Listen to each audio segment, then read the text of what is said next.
Elon Musk uses Cybertruck explosion to show Tesla can remotely unlock and monitor vehicles. So a lot of things happened over the New Year's holiday. Somebody drove a truck into a group of people celebrating in New Orleans. If you did not hear about that, I'm sorry to be the one to break the news to you.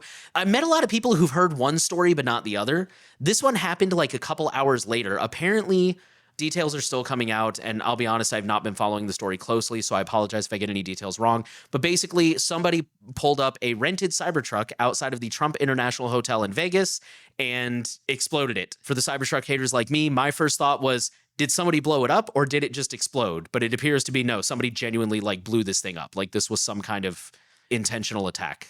Anyways, this comes from 404. They say after the Cybertruck explosion outside of the hotel on Wednesday, Musk remotely unlocked the Cybertruck for law enforcement and provided video from charging stations that the truck had visited to track the vehicle's location, according to information released by law enforcement. And there's a whole bunch in this article. I'm just condensing down to the parts that are relevant to privacy, and I do think 404 put it really well here.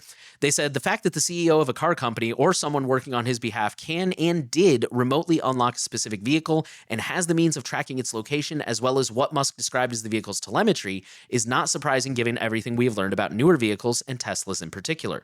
But it is a stark reminder that while you may be able to drive your car, you increasingly do not own it, that the company that manufactured it can inject themselves into the experience whenever they want, and the information from your private vehicle can be provided to law enforcement.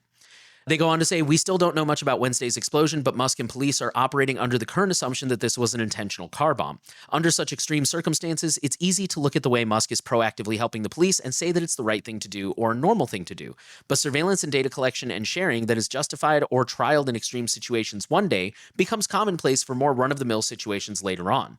In the aftermath of the San Bernardino mass shooting, Apple famously refused to help law enforcement break into the shooter's iPhone or undermine its security because doing so would lead to less privacy for everyone.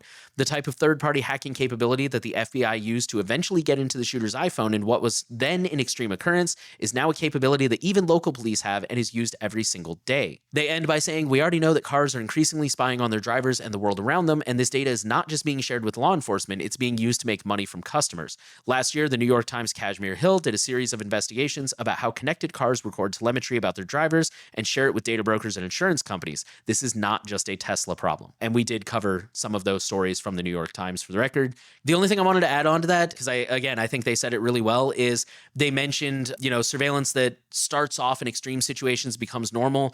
Cory Doctorow calls that the shitty tech adoption curve. And we've covered that too with the now infamous Winter Soldier plane in Baltimore, which originally started as a surveillance drone in Afghanistan, I think. And then Baltimore was like, hey, what if we just put a surveillance drone above the city 24/7? Thankfully, the courts shut them down and said, you can't do that. That's not constitutional. But it just proves their point. Sometimes, things happen in extreme situations. And I do want to point out, I think this is a fair discussion to have. There are extreme situations, and I think it's fair to have that discussion of I think we're actually going to cover that in the Q&A. When does that justify these kind of invasions and things like that?